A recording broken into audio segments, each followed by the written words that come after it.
नमस्कार विद्यार्थी मित्रांनो. आज आपला सेतू अभ्यासाचा 16वा दिवस. कालच आपण सेतू अभ्यासाची चाचणी क्रमांक 1 ही सर्वांनी पूर्ण केलेली आहे आणि ती व्हॉट्सअप ग्रुपवर पण तुम्ही पाठवलेली आहे. तर आज आपल्याला पुन्हा एकदा आता दुसऱ्या चाचणीची तयारीसाठी आजचा हा 16वा दिवसाची आपल्याला तयारी करायची आहे. तर आज 16 जुलै 2021.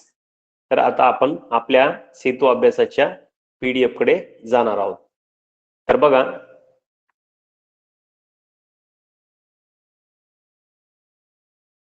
आजची ही 16 जुलैचा आपला हा सेतू अभ्यासाचा जो अभ्यास आहे, सेतू अभ्यासक्रम ब्रिज कोर्स, तर इयत्ता 7वीचा 16 जुलै 2021 दिवस 16वा व 17वा इथं दिलेला आहे. तर बघा, त्यानंतर आता आजच्या या अभ्यासामध्ये, आजच्या या सेतू अभ्यासाच्या मराठी विषयाच्या अभ्यासामधलं जे क्षेत्र आहे ते वाचन. त्याच्यानंतर आपल्याला जे कौशल्य साध्य करायचं आहे ते आहे मजकुरांचे वाचन करून शीर्षक देणे. तर बघा, मजकुराचे वाचन करून शीर्षक देणे. आता बघा, अध्ययन निष्पत्ती. याच्यातून काय साध्य होणार आहे आपल्याला? एखादा मजकूर ढोबळमानाने वाचून त्यातील एखाद्या मजकुराचे बारकाईने निरीक्षण करून त्यातील मुद्द्यांचा शोध घेतात, अंदाज बांधतात व निष्कर्ष काढतात. बघा, अध्ययन निष्पत्ती अशी सांगितलेली, एखादा मजकूर ढोबळमानाने वाचून त्यातील एखाद्या मजकुराचे बारकाईने निरीक्षण करून त्यातील मुद्द्याचा शोध घेतात आणि अंदाज बांधतात आणि निष्कर्ष काढतात. उदाहरणार्थ, तुम्ही पेपर, सर्वजण वर्तमानपत्र, पेपर वाचत असाल, त्यावेळी आता वाचत असताना वेगवेगळ्या बातम्या तुम्ही वाचतात, काही मुद्द्यांचं तुम्ही बारकाईने निरीक्षण करतात आणि त्या बातम्यातून तुम्हाला निष्कर्ष कळतो की नेमकं ही बातमी ही कशाविषयीची आहे.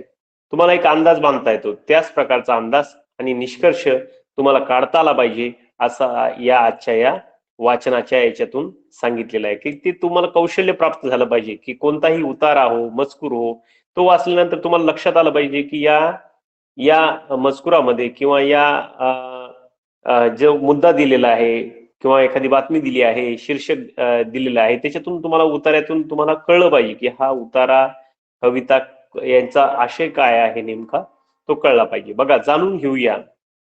कृती करायची. बघा, तुम्हाला उतारा किंवा कविता यांचा आशय आणि त्यांचे शीर्षक यांचा सहसंबंध जाणून घेणे आणि कार्यपद्धती.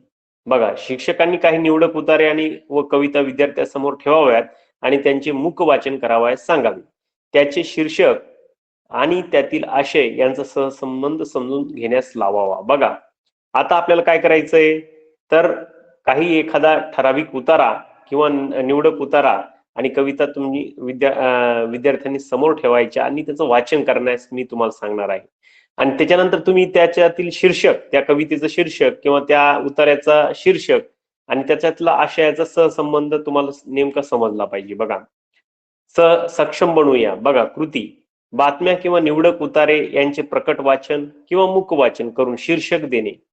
म्हणजे तुम्हाला शीर्षक देता आलं पाहिजे की सर्व ज्या बातम्या आहेत ते वाचल्यानंतर किंवा एखादा निवडक उतारे वाचल्यानंतर प्रकट वाचन करा किंवा मुख वाचन करा. प्रकट वाचन म्हणजे प्रत्यक्ष वाचन, मोठ्याने वाचन, आणि त्याच्यानंतर तुम्हाला त्याचं शीर्षक देता आलं पाहिजे.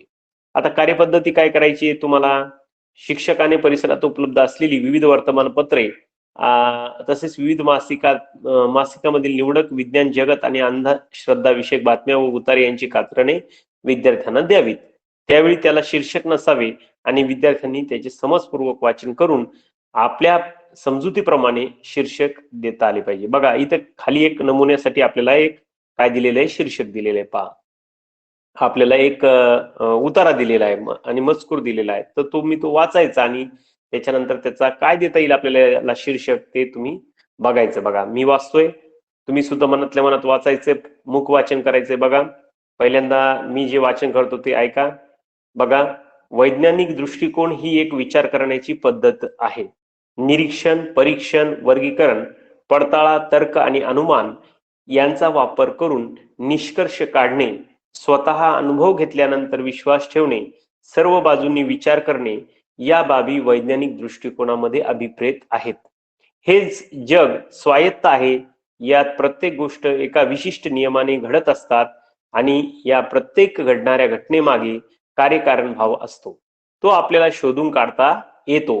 तो पूर्णपणे सापडला नाही तरी ती दिशा योग्य असते आणि काही काळाने कार्यकारण भाव सापडतो. त्यामधील त्रुटी दूर करता येतात. वैज्ञानिक दृष्टिकोन असणारी व्यक्ती प्रत्येक गोष्टीकडे डोळसपणे पाहत असते. कितीही मोठ्या व्यक्तीचे मत असो, ते तपासून घेण्याची सवय वैज्ञानिक दृष्टिकोन असणाऱ्या व्यक्तीकडे असते. अशा वेळी मत व्यक्त करण्यास लागणारा निर्भयपणा त्या व्यक्तीकडे असतो. ती व्यक्ती नम्र असते. मला आता एवढेच समजले आहे, सध्या मिळालेल्या पुराव्यानुसार हे मत मी मान्य करतो. यापेक्षा वेगळी उद्या काही समजले तर मी पूर्वीचे मत सोडेल. अशा प्रकारचे त्याचे वैचारिक धारणा स्पष्ट असते. बघा, असा हा छोटासा उतारा आहे, मजकूर आहे. आता याला तुम्हाला काय करायचंय? शीर्षक द्यायचंय. आता आपल्याला याला काय शीर्षक देता येईल? आता ही वैज्ञानिक दृष्टिकोन, एक विचार करण्याची पद्धत असं देता येईल, किंवा नुसतं वैज्ञानिक दृष्टिकोन असं सुद्धा तुम्हाला याला काय देता येईल? एक शीर्षक देता येईल. बघा, किंवा तुमच्या पद्धतीने तुमच्या मनाप्रमाणे सुद्धा याला एक शीर्षक देता येईल. बघा, पण महत्वाचा दृष्टिकोन म्हणजे वैज्ञानिक दृष्टिकोन, एक विचार करण्याची पद्धत, किंवा नुसतं वैज्ञानिक दृष्टिकोन असं दिलं तर एक समर्पक असं शीर्षक याला होईल. त्याच्यानंतर बघा, आता तुम्हाला काय करायचं? चला सराव करूया. आता प्रत्येकाच्या घरी वर्तमानपत्र येतं नसेल येत तर तुम्हाला कमीत कमी तुम्हाला पेपर जुना हो नवा हो कोणता ना कोणता पेपर तुम्हाला भेटू शकतो. तर तुम्ही काय करायचं? त्या बातम्या, निवडक उतारे याचं प्रकट वाचन तर करायचं, पण त्याच्या आधी त्याची कात्रणं गोळा करायची आणि ती कात्रणं गोळा केल्यानंतर ती आपल्या वहीवर चिटकवायची आणि त्याच्यानंतर त्या मजकुराला काय शीर्षक देता येईल ते शीर्षक तुम्ही द्यायचं. असे कमीत कमी 5 तुम्ही काय करायचे? 5 बातम्याची कात्रणं गोळा करायची आणि ती चिटकवायची आणि त्याचे प्रकट वाचन किंवा मुख वाचन करायचं आणि त्या उतार्याला काय शीर्षक देता येईल याची तुम्ही काय करायचं? सराव करायचा. बघा, आता शिक्षकांनी परिसरात उपलब्ध असलेली विविध वर्तमानपत्र तसेच विविध मासिकातील निवडक विज्ञान जगत, अंधश्रद्धा विषयक बातम्या व उतारे यांची कात्रणे विद्यार्थ्यांना द्यावीत. आता यावेळी त्याला काय नसावं? शीर्षक नसावं आणि विद्यार्थी त्यांचे समजपूर्वक वाचन करून आपल्या समजुतीप्रमाणे शीर्षक देतील. मी आता सांगितल्याप्रमाणे तुम्ही त्याला काय करायचं? त्याला शीर्षक द्यायचं. त्याच्यानंतर अजून बघा, कल्पक अजून होता येईल तुम्हाला. म्हणजे काय? तुम्हाला अजून सृजनशील होता येईल, कल्पना करता येईल तुम्हाला. जाहिराती, वेगवेगळ्या जाहिराती तुम्हाला पेपरमध्ये असतात बघा, वाचायला मिळतात. तर तुम्ही काय करायचं? त्या जाहिराती वाचून नवीन शीर्षक द्यायचं. काय करायचं? त्याला जरी शीर्षक अगोदरच असलं तरी तुमच्या पद्धतीने तुम्ही नवीन असं शीर्षक म्हणजे काय? तर त्याला नाव द्यायचं योग्य असं. तर त्यासाठी काय करायचं? बघा, कार्यपद्धती काय करायची? नेमकं काय करायचं? वेगवेगळ्या प्रकारचे जाहिरातीचे प्रकार मुलांना समजून द्यावेत. उदाहरणार्थ व्यावसायिक जाहिराती.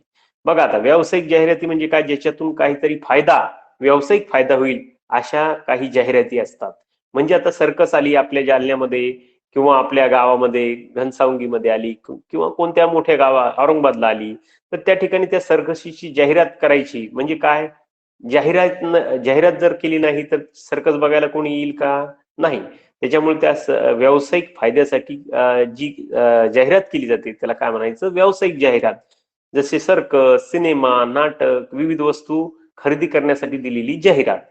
त्यानंतर दुसरी आहे प्रबोधनासाठी वा लोकजागृतीसाठी केलेली जाहिराती. उदाहरणार्थ आता सध्या कोरोना चालू आहे, कोरोनाची लस घेतली पाहिजे, त्याच्यासाठी कोरोनाचे लसीकरण केंद्र कोणत्या ठिकाणी आहे याच्यासाठी केलेली जी जाहिरात असेल तिला काय म्हणावं लागेल आपल्याला? प्रबोधनासाठी किंवा लोकजागृतीसाठी केलेली जाहिरात. ज्याप्रमाणे वैद्यकीय शिबिर आहेत, काही अपंग शिबिर आहेत, रक्तदान शिबिर आहेत. आताच बघा लोकमतचं रक्तदान शिबिर चालू आहे. आणि त्याप्रमाणे त्यानंतर पाणी बचत करण्यासाठी काही जाहिरात असेल, पाणी वाचवा, देश वाचवा, किंवा अशा प्रकारचं जीवन वाचवा, अशा प्रकारचे वृक्ष लागवडीचं. आता सध्या कसं आहे, पावसाळा आहे, त्यामुळे वृक्ष लागवडीसाठी प्रबोधन करणारी जर जाहिरात केली तर याच्यात व्यावसायिक फायदा नाही, तर याच्यात काय आहे? सामाजिक आणि नैसर्गिक फायदा आहे. त्याच्यामुळे अशा जाहिरातीचा हा दुसरा प्रकार म्हणता येईल आपल्याला. त्यानंतर विविध आजाराच्या विरुद्ध प्रतिबंध वा लसीकरण. मी आता सांगितल्याप्रमाणे लसीकरणाची सुद्धा जाहिरात म्हणजे ही दुसऱ्या प्रकारात मोडते, प्रबोधनासाठी किंवा लोकजागृतीसाठी. त्यानंतर शैक्षणिक जाहिराती असतात. एखाद्या शाळेमध्ये प्रवेश आपल्याला घ्यायचा असेल तर ती शाळा काय करते, ती आपली स्वतःची शैक्षणिक जाहिरात करते. त्यानंतर शाळा सुविधा काय आहे त्याच्या संदर्भात जागृती करते, शिक्षण जागृती करते, इत्यादी जाहिरातीच्या प्रकार आहेत. तर तुम्ही अशा वेगवेगळ्या जाहिरातीचे कात्रणं गोळा करायची. बघा, जाहिरात शिक्षकांनी वाचून त्याविषयी चर्चा करावी. आपण चर्चा आताच केली बघा, कोणत्या जाहिरातीला कोणती जाहिरात म्हणायचं. त्यानंतर जाहिरातीतील विविध पैलू जसे शीर्षक, आकर्षक घोषणा किंवा नारा, आकर्षक चित्र किंवा मजकूर इत्यादी समजून देताना त्यातील कार्यकारण भाव समजून द्यावा. म्हणजे बघा, आता एखादी जाहिरात असली तर तिला एक ठळक असं शीर्षक दिलेलं असतं, त्यानंतर आकर्षक अशी घोषणा असते किंवा नारा असतो. नारा म्हणजे एखादी प्रकारची घोषणाच असते. त्यानंतर एखादं आकर्षक चित्र असतं, मजकूर असतो त्याच्यात दिलेला, आणि तो त्याच्यावर मुळे आपण काय करतो, लगेच त्या जाहिरातीला आकर्षित होतो आणि ती गोष्ट करण्यास कारणीभूत ठरतो. बघा, मुलांना अनुभव मिळाल्यानंतर त्याचे प्रकट वाचन घ्यावे. आकलन तपासण्यासाठी त्यांना जाहिरातीतील नवीन शीर्षक द्यायला सांगावे. म्हणजे आपण आता याच्यानंतर काय करायचं, आपल्या पेपरमध्ये असलेल्या वेगवेगळ्या 5 जाहिराती तुम्ही काय करायची, त्याची कात्रणं गोळा करायची आणि त्याला जरी अगोदरचं शीर्षक असलं तरी तुम्ही तुमच्या मनानं स्वतःच असं शीर्षक द्यायचं. बघा, म्हणजे याचा अर्थ आज जे आपल्याला काय करायचंय, 5 तुम्हाला मजकूर किंवा उतारे आपल्या पेपर मधले ते गोळा करायचे आणि त्याला सुद्धा कात्रणं गोळा करायची आणि त्याला नाव द्यायचं. त्यानंतर वेगवेगळ्या प्रकारची जाहिराती गोळा करायच्या 5 आणि त्याला सुद्धा काय द्यायचं, शीर्षक द्यायचं. याच्यातून आपल्याला सराव होणार आहे की बघा, इयत्ता 5वीचं जे शिष्यवृत्ती पूरक साहित्य स्त्रोत सांगितले आहेत. इयत्ता 5वीची शिष्यवृत्तीच्या पुस्तिकेतील निवडक कविता व गद्य उतारे, परिसरात उपलब्ध असलेली विविध वृत्तपत्रातील कात्रणे व मासिकातील उतारे, विद्यार्थी हस्तलिखित उतारे म्हणजे काय, विद्यार्थ्यांनी हाताने लिहिलेली, आणि 6वीचं पाठ्यपुस्तक. आपल्याला सगळ्यात महत्वाचं आहे, आपल्या 6वीचं जे पाठ्यपुस्तक आहे ते सुद्धा एक पूरक साहित्य स्त्रोत आहे. असा हा आज मराठीचा 16 जुलैचा सेतू अभ्यासक्रमाचा काय आहे, अभ्यासक्रम आहे. आणि आपण हा पूर्ण करायचा आहे आणि आपल्या व्हॉट्सअप ग्रुपवर तो शेअर करायचा आहे, टाकायचा आहे. त्यानंतर बघा, सेतू अभ्यासक्रमाचा जो 16वा दिवस आहे, 16 डेज ऍक्टिव्हिटी 16, यामध्ये सेतू अभ्यासक्रम ब्रिज कोर्स मध्ये बघा, इंग्रजीच्या सब्जेक्ट इंग्रजी जो आहे आपला, त्याच्याविषयी काय आहे बघा. Instruction for the students, write the words in notebook. आता हे जे खाली दिलेले वर्ड्स आहेत ते तुम्ही काय करायचे, सुरुवातीला ते आपल्या वहीमध्ये लिहून काढायचे चांगल्या अक्षरामध्ये आणि बरोबर जे स्पेलिंग आहे त्याच्यानुसार तुम्ही लिहायची. त्याच्यानंतर काय करायचं, तुम्हाला make a column according two parts of speech, आणि पार्ट्स ऑफ स्पीचच्या नुसार तुम्हाला काय करायचंय, ते कॉलम करायचे. बघा, इथं जे त्याप्रमाणे दाखवले त्याप्रमाणे. त्यानंतर write all these words in column they belong to, आणि ज्या त्या कॉलम मध्ये आहे त्या कॉलम मध्ये तुम्हाला ते काय करायचे आहे, तर लिहायचे. ही अशी ऍक्टिव्हिटी आपण आपल्या ग्रुपवर सुद्धा तुम्हाला PDF पाठवलेलं आहे. तर हे पूर्ण जे कॉलम वाईज आहे, जे वर्ड्स दिलेले आहेत ते वर्ड्स तुम्ही काय करायचे, लिहून काढायचे. जसे Monday, she, work, in to, her, above, hello, as well as. याच्यानुसार तुम्हाला पूर्ण हा जो तक्ता आहे तो PDF मध्ये पाठवलेला आहे. तो पूर्ण तशाला तसा व्यवस्थित म्हणून लिहित असताना देखील म्हणून तो स्पेलिंग सह लिहायचा आहे बघा. त्याच्यानंतर आजची जी इंग्लिशची संदर्भातली जी ऍक्टिव्हिटी आहे बघा, आपल्या स्टँडर्ड वर्ड आधारित असलेली ऍक्टिव्हिटी 16, सब्जेक्ट आपला इंग्लिश. याच्यातून कोणते आउटकम्स आपल्याला साध्य होणार आहे बघा, learning outcomes and competency statement. याच्यातून काय साध्य होणार आहे, identifies the main parts of speech. Parts of स्पीचचे जे प्रकार आहेत ते तुम्हाला माहिती होणार आहे बघा. Instruction for the teachers and the parents facilitators. बघा, ask students to read a copy of the sentence. मग तुम्ही वाक्य वाचायचं, एखादं वाक्य वाचल्यानंतर बघा, take a name of parts of speech, example, noun, pronoun. म्हणजे आपल्याला याला मराठीत पार्ट्स ऑफ स्पीचलाच मराठीमध्ये काय म्हणतात, शब्दांच्या जाती. आपण मराठीचा ब्रिज कोर्सचा अभ्यास करताना मराठीमध्ये शब्दांच्या जाती पाहिल्या. तसेच इंग्रजीमध्ये आहे, त्याला इंग्रजीमध्ये पार्ट्स ऑफ स्पीच असे म्हणतात. तर त्याच्यामध्ये पहिलं नाऊन, ज्याला आपण मराठीमध्ये नाम असे म्हणतो. जसे मराठीमध्ये आपण काय म्हणतो, नामाला एखाद्या वस्तूला, व्यक्तीला किंवा पदार्थाला जे दिलेलं नाव असतं त्याला काय म्हणतो आपण, नाऊन. तसंच इंग्रजीमध्ये Noun is known as a person's name, place name, or any person name. बघा, और एलिमेंट्स, पदार्थ, याला दिलं जे नाव असतं त्याला काय म्हणतात? Noun.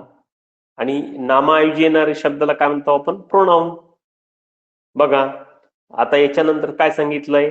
ask your student either to underline the parts of speech you said, or ask them to write the words of sentence in different colors to represent the parts of speech.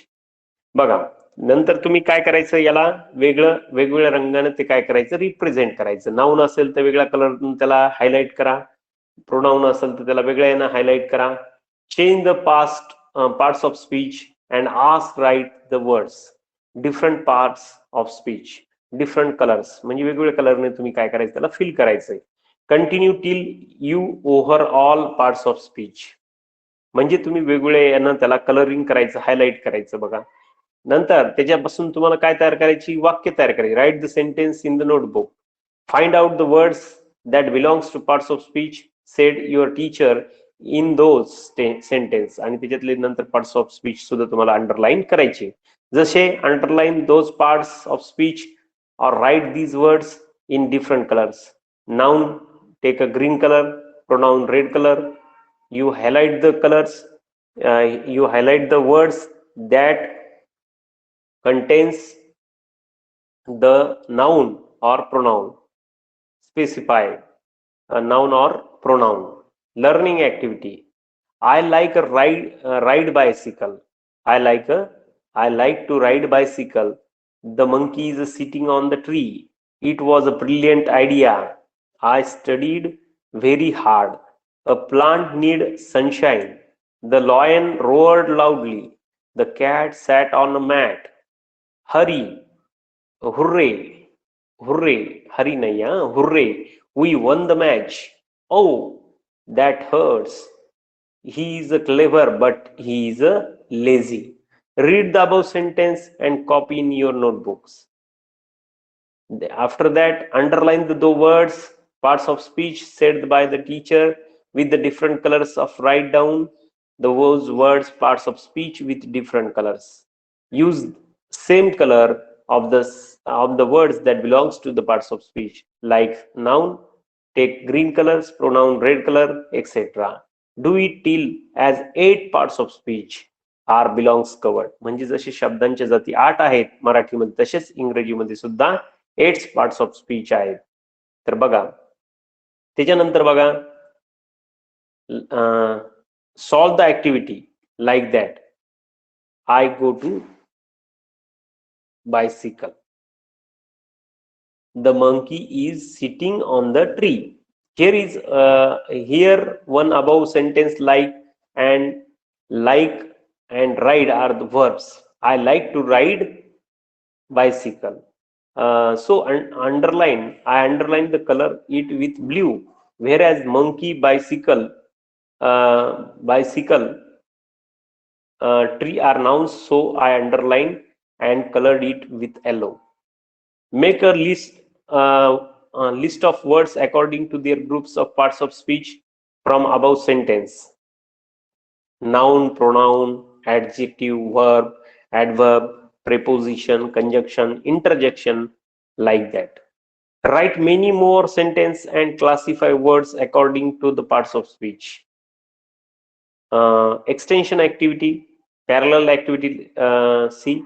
Find nouns, pronouns, verbs, etc. from the passage from your textbook. You take a 6th standard textbook or 7th standard textbook. Evaluation. I evaluate you. Write many more sentences and ask students identify nouns and pronouns, verbs. You also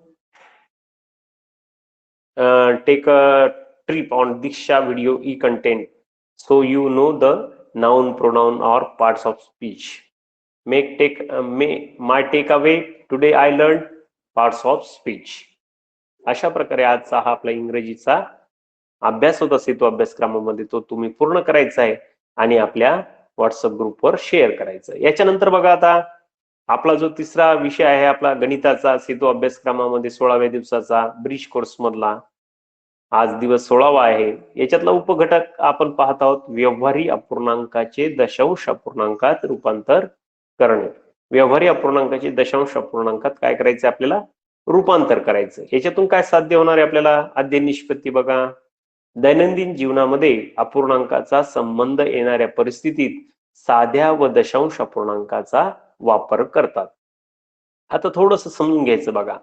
व्यवहारी अपूर्णांकाचा छेद 10, 100, 1000 असेल तर तो दशांश अपूर्णांकाच्या रूपात कसा लिहिता येईल? बघा, जसं 6/10 हा अपूर्णांक आहे तर तो कसा लिहायचा? 0.6. याची एक सोपी पद्धत म्हणजे 6/10 यामध्ये 1च्या पुढे किती शून्य आहे? 1 शून्य आहे, म्हणजे 0.6. म्हणजे काय करायचं आपण? अगोदर 6 लिहून घ्यायचे आणि त्याच्यानंतर पॉइंट त्याच्या अगोदर कितीच्या अगोदर द्यायचं? कारण की एकच शून्य आहे म्हणून 6च्या अगोदर पॉइंट द्यायचं आणि त्याच्या समोर शून्य लिहायचं, 0.6. आता 12.10 आहे, याच्यामध्ये अंक बघा, पहिल्यांदा अगोदर 12 लिहून घ्यायचे, त्याच्यानंतर दशांश कुठे द्यायचं? तर खाली एक वर किती शून्य आहे? एकच, म्हणून उजव्या साईडनं यायचं आणि उजव्या साईड कडून येताना एकच्या नंतर अगोदर काय द्यायचं? एक अंकाच्या अगोदर दशांश चिन्ह द्यायचं, म्हणजे 2च्या अगोदर, म्हणजे 1.2 असं येईल. याच्या जागी जर 15/10 असते तर 1.5 आलं असतं. 27 असते 27/10 असते तर 2.7 आलं असतं. हे लक्षात ठेवायचं. त्यानंतर बघा 9/10 आहे. 9/10 मध्ये याचं उत्तर येणार आहे 0.9, कारण की अगोदर 9 संख्या लिहिली, त्याच्यानंतर त्याचं उत्तर येणार आहे 0.9, कारण की 1 वर 1 शून्य आहे, म्हणजे दशक स्थानी असल्यामुळे 0.9 असं उत्तर आलं. याच्याऐवजी जर 9/100 असते त्याचं उत्तर 0.09 असं आलं असतं बघा. त्यामुळे त्यानंतर 1/10 आहे तर याचं उत्तर काय आलं? 0.1. हेच जर 1/100 असतं तर 0.01 असं उत्तर आलं असतं बघा. त्यानंतर ज्या अपूर्णांकाचा अपूर्णांक छेद 10च्या पटीत नाही असे अपूर्णांक दशांश अपूर्णांकाच्या रूपात लिहिता येतात. बघा, आता हे कसे लिहिता येतात बघा. तर 2/5 आहे. 2/5 हे लिहित असताना 2 गुणिले 2 आणि त्याच्यानंतर त्याचं काय करता येईल आपल्याला? 5 गुणिले 2, म्हणजे त्याचं दशांश अपूर्णांकाला आपण कशात रूपांतर करून घ्यायचं आहे?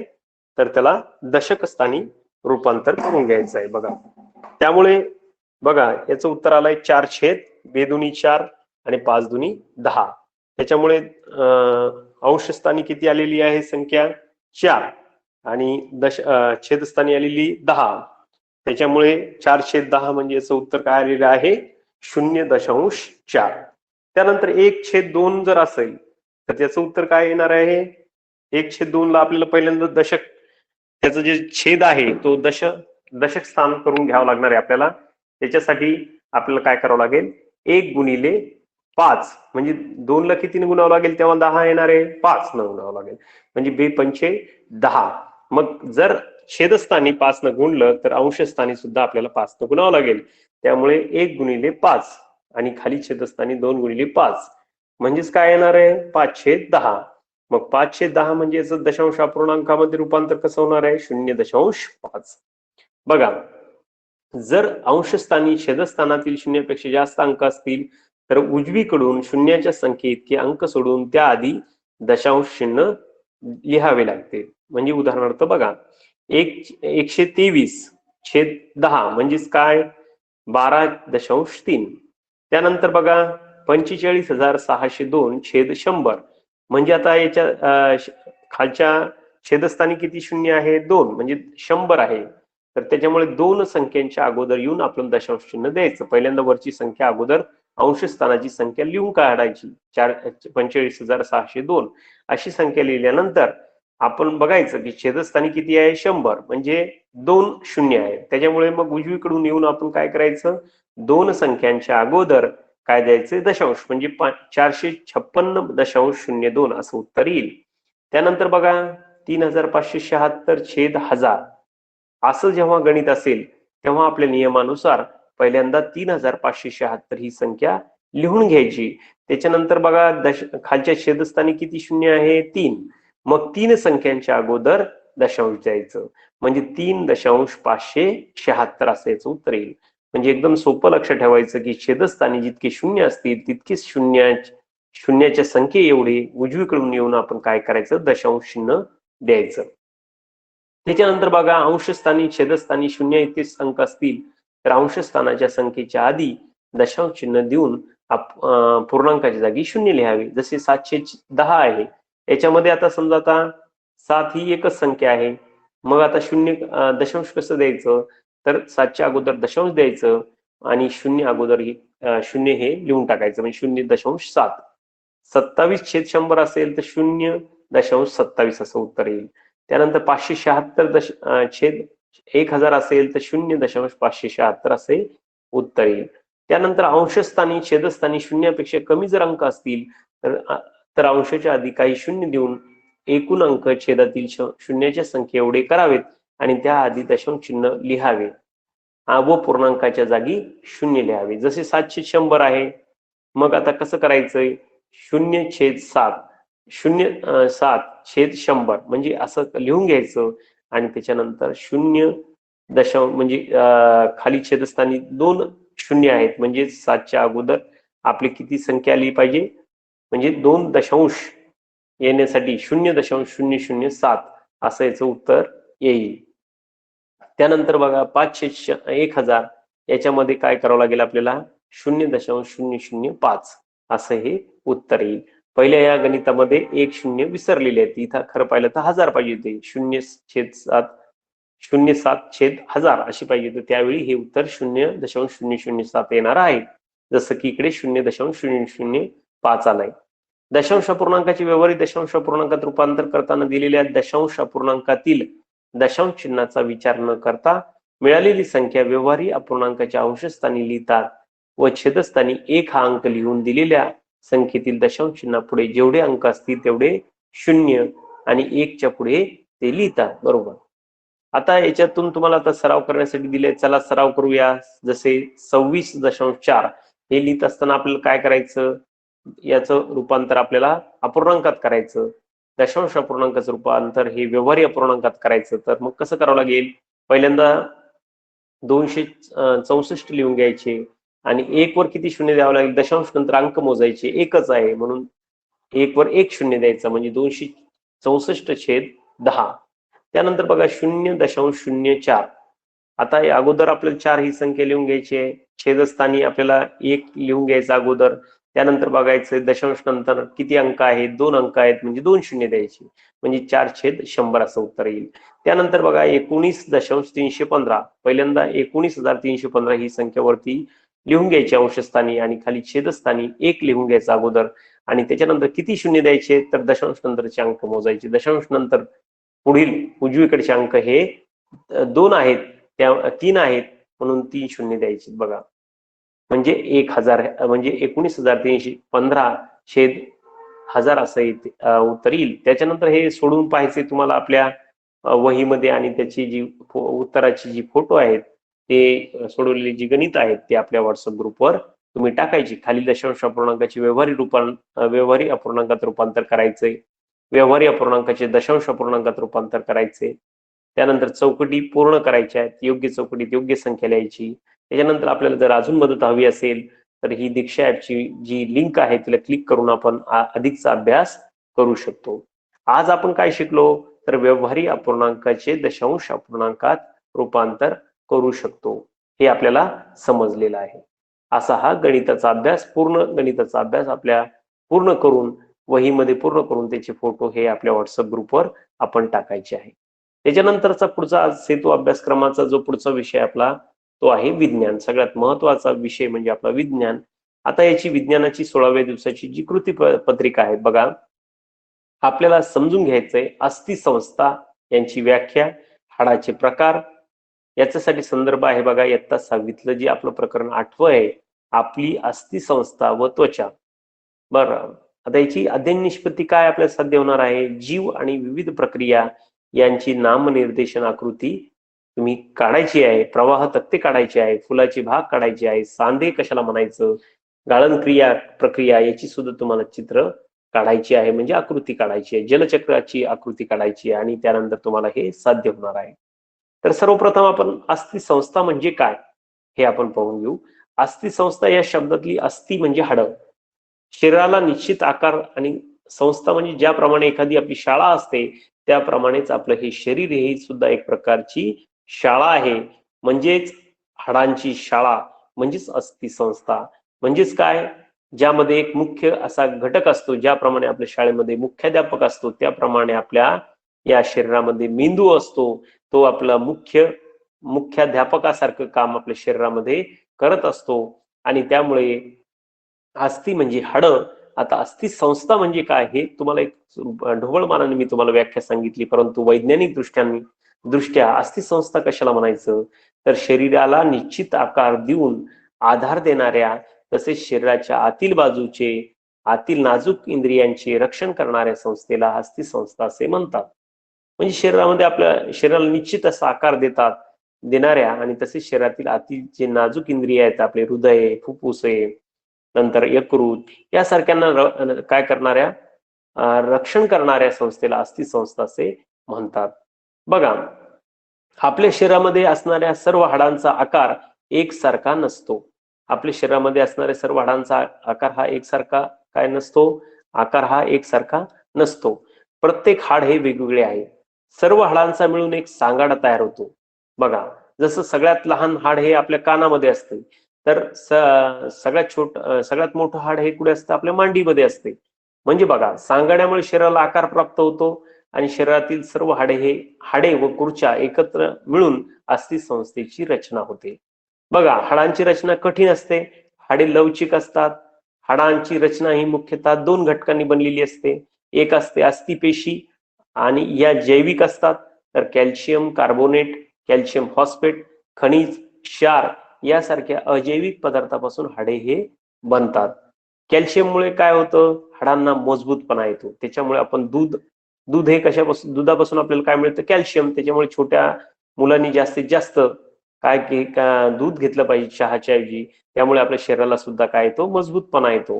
म्हणजे तुम्हाला आज कळलंय की अस्थिसंस्था कशाला म्हणायचं, तर शरीराला निश्चित असा आकार देऊन आधार देणाऱ्या, तसेच शरीराच्या आतील नाजूक इंद्रियाचे रक्षण करणाऱ्या संस्थेला काय म्हणतात, अस्थिसंस्था असे म्हणतात. आणि आपल्या शरीरातले जे हाडे असतात ते सगळे एकसारखे असतात का, नसतात. तर प्रत्येक हाड हे वेगवेगळं असतं आणि काही हाडे लहान असतात तर काही हाडे हे मोठे असतात. सगळ्यात लहान हाड हे कुठे आहे, आपल्या कानामध्ये आहे. तर सगळ्यात मोठं हाड कुठे आहे, आपल्या मांडीमध्ये आहे. तर त्यानंतर हाडांची रचना कशी असते, कठीण असते. काही हाडे लवचिक असतात, ती हाडे जी असतात ती लवचिक नसतात. त्यामुळे हाडांची रचना ही मुख्यतः दोन घटकांची बनलेली असते. अस्थिपेशी या जैविक असतात, तर कॅल्शियम कार्बोनेट, कॅल्शियम फॉस्फेट, खनिज, क्षार यासारख्या अजैविक पदार्थापासून ती हाडे बनलेली असतात. त्यानंतर कॅल्शियममुळे हाडांना काय येतो, मजबूतपणा येतो. आता इथे एक मानवी अस्थिसंस्थेची भाग दाखवलेली आहे बघा तुम्हाला. वरती कवटी दाखवलेली आहे, नंतर छातीचा पिंजरा दाखवलेला आहे, पाठीचा कणा दाखवलेला आहे, हात आणि मानवी अस्थिसंस्थेचे भाग दाखवलेले बघा. त्यामध्ये हाडांचे प्रकार सांगितलेले बघा. आपल्या शरीरातील हाडांचे आकारानुसार प्रामुख्याने 4 प्रकार पडतात.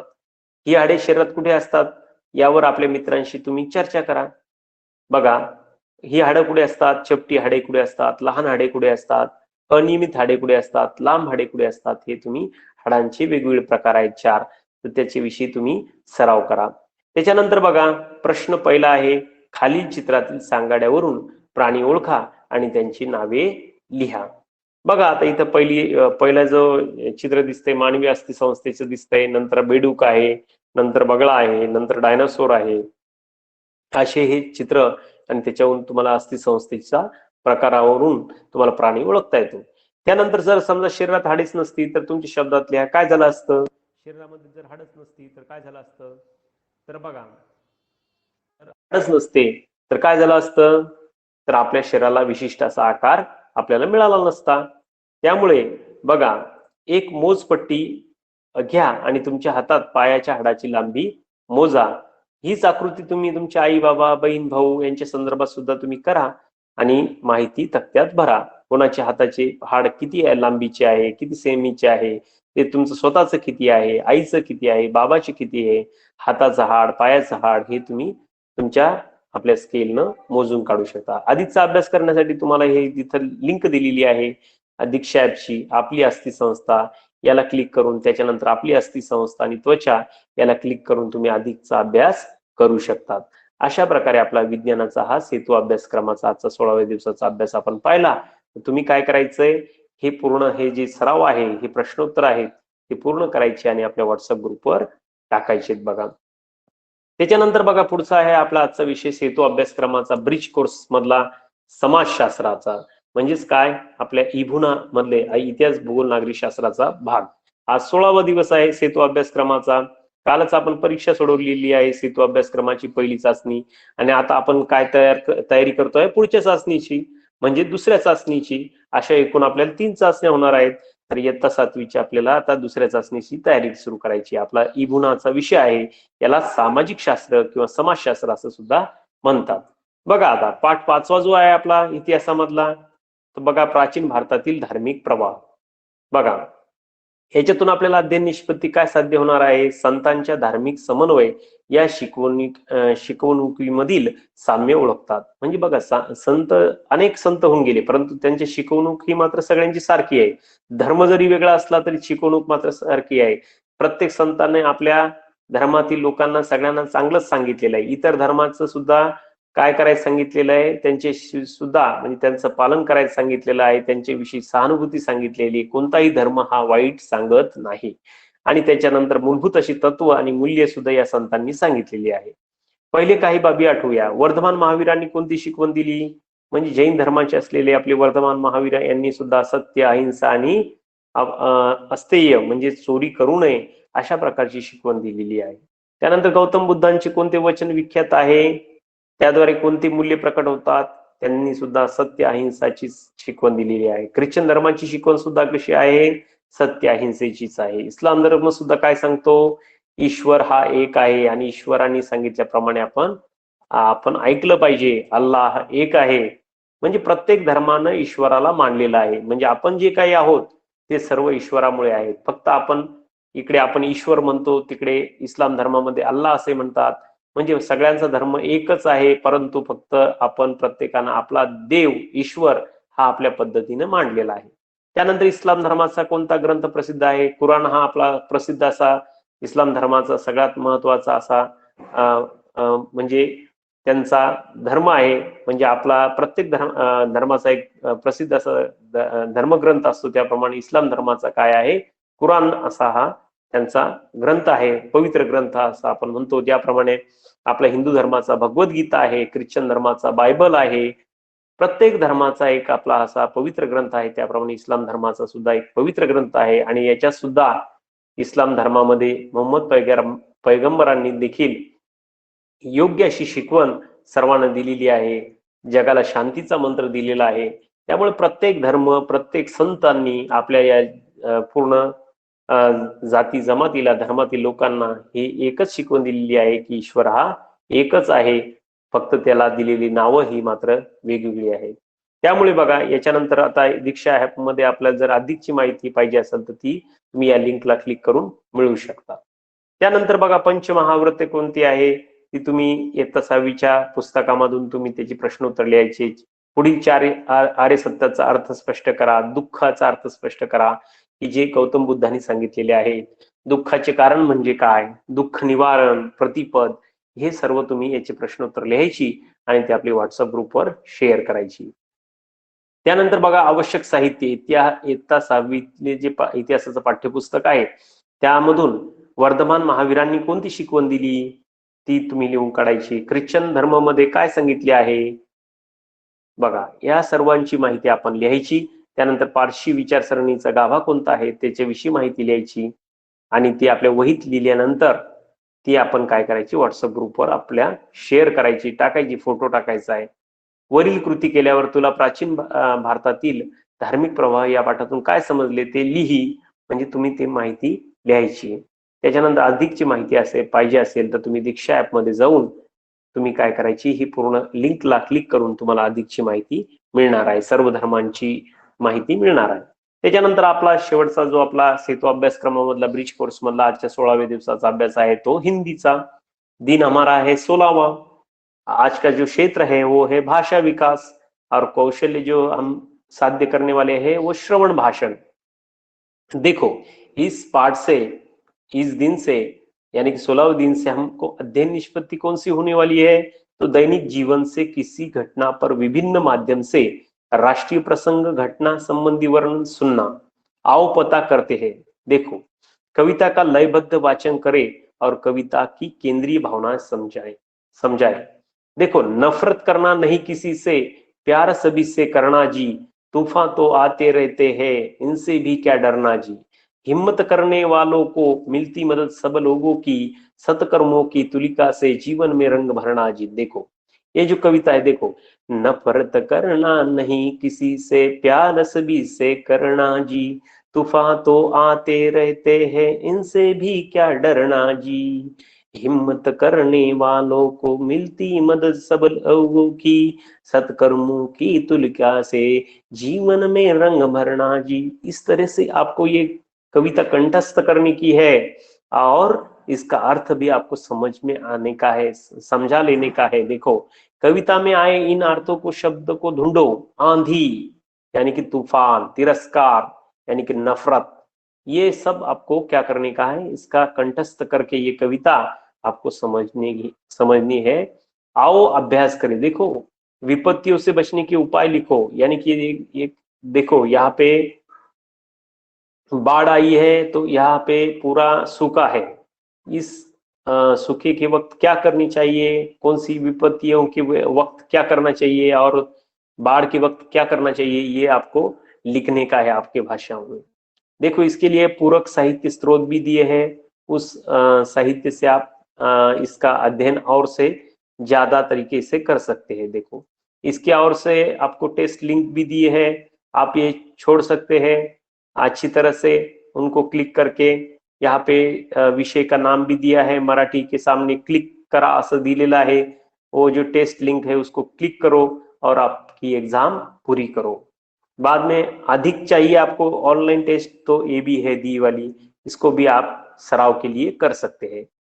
इसी तरह से जो हमारी आज का जो सेतू अभ्यास है, वो सेतूचा अभ्यासक्रम जो आहे आजचा, तो आज आपण पूर्ण केलेला आहे बघा.